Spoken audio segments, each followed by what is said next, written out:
ಬಹಳ ಉತ್ತಮವಾಗಿದೆ. ನನಗೆ ಜಾಸ್ತಿ ಮಾತಾಡಕ್ಕೆ ಹೋಗಲ್ಲ. ಎಕ್ಸಾಂಪಲ್ ಲಾಸ್ಟ್ ವೀಕ್ ನಾವು ಹಾಸ್ಪಿಟಲ್ ಕೇರಳ ಹಾಸ್ಪಿಟಲ್ ಬಂದಿದ್ದೀವಿ. ಫೋಟೋ ಇದೆ.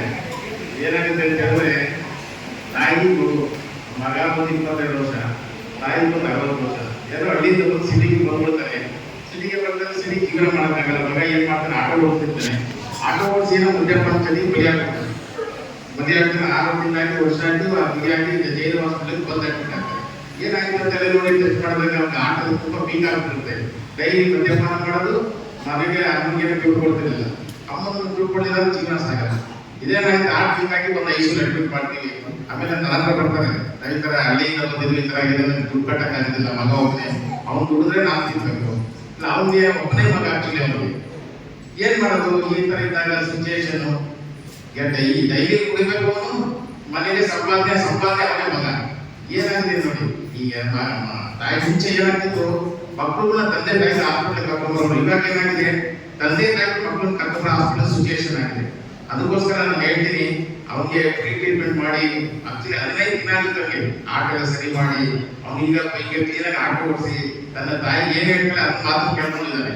ಅದಕ್ಕೆ ನಾನು ಏನ್ ಹೇಳ್ಕೊಡ್ತೀನಿ, ಈ ಮದ್ಯಪಾನ, ಈ ಧೂಮಪಾನ ಏನಿದೆ ಬಹಳ ವಿಶೇಷವಾಗಿ ಬಹಳ ಇದು ಇವರಿಗೆ ಹಾರ್ಟ್ ತುಂಬಾ ತೊಂದರೆ ಕೊಡುತ್ತೆ.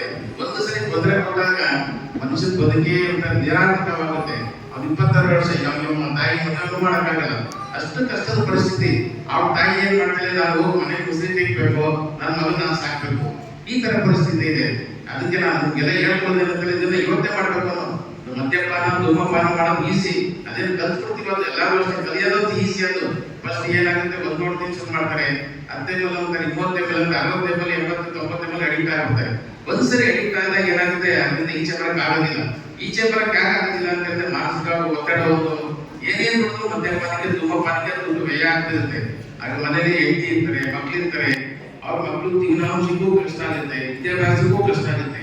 ಆದ್ರಿಂದ ಏನಾಗುತ್ತೆ ಅಂತ ಹೇಳಿದ್ರೆ, ಈ ಧೂಮಪಾನ ಮದ್ಯಪಾನ ವಿಷಯ ಇದ್ದಂತೆ ಇದನ್ನ ಎಲ್ಲರೂ ನಾವು ಏನ್ ಮಾಡ್ಬೇಕು, ಎಲ್ಲರೂ ಒಂದೇ ರೀತಿ ನಾವು ಮಾಡ್ಬೇಕಾಗುತ್ತೆ. ಒಬ್ಬರಿಗೂ ಮಾಡೋದಲ್ಲ, ಪ್ರತಿಯೊಂದು ಕುಟುಂಬದಲ್ಲೂ ಅಷ್ಟೇ, ತಂದೆ ತಾಯಿ ಅವ್ರ ಮಕ್ಕಳಾಗಲಿಲ್ಲ ಒಂದು ಧೈರ್ಯವಾಗಿ ಧ್ಯೇಯವಾಗಿ ಎದುರಿಸಬೇಕಾಗ್ತಿದ್ದು.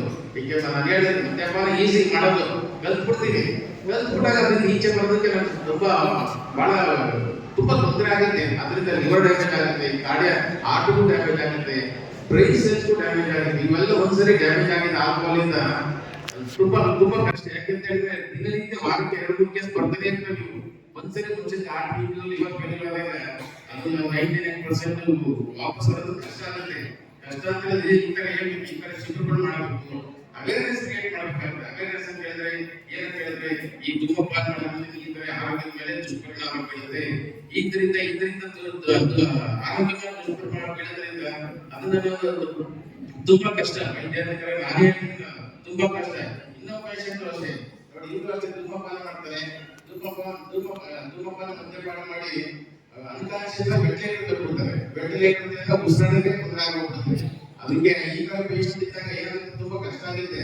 ಅವ್ರ ವೆಂಟಿಲೇಟರ್ ಈಚೆ ತೆಗೆದು ಅವ್ರಿಗೆ ಮೆಡಿಸಿನ್ಸ್ ಎಲ್ಲ ಕೊಟ್ಟು, ಆಮೇಲೆ ಅದನ್ನ ಡಿಅಡಿಕ್ಷನ್ ಸೆಂಟರ್ ಅಂತ ಇದೆ. ಡಿಅಡಿಕ್ಷನ್ ಸೆಂಟರ್ ನಾವೇನ್ ಮಾಡ್ತೀವಲ್ಲ, ಆ ಡಿಅಡಿಕ್ಷನ್ ಸೆಂಟರ್ ಅವೇರ್ನೆಸ್ ಈ ತರ ಹೀಗಾಗಿದೆ ತುಂಬಾ ಕಷ್ಟ ಆಗುತ್ತೆ. ಅದಕ್ಕೆ ನಾವೇನ್ ಮಾಡ್ಬೇಕು ಅಂತ ಹೇಳಿದ್ರೆ, ಹೆಲ್ತ್ ಇಂಪಾರ್ಟೆಂಟ್, ಆರೋಗ್ಯ ನಮ್ಗೆ ಇಂಪಾರ್ಟೆಂಟ್. ನಾವೇನ್ ಮಾಡ್ಬೇಕು, ನಾವೆಲ್ಲ ಒಂದು ಕುಟುಂಬದ ಸದಸ್ಯರಿದ್ದಾಗೆ, ತಂದೆ ತಾಯಿ ಮಕ್ಕಳಾಗ್ಲಿ ಇದೇನಾಗ್ಲಿ ಖಂಡಿತವಾಗಿ ಪ್ರೀತಿಯಿಂದ ಕಾಣಬೇಕಾಗುತ್ತೆ.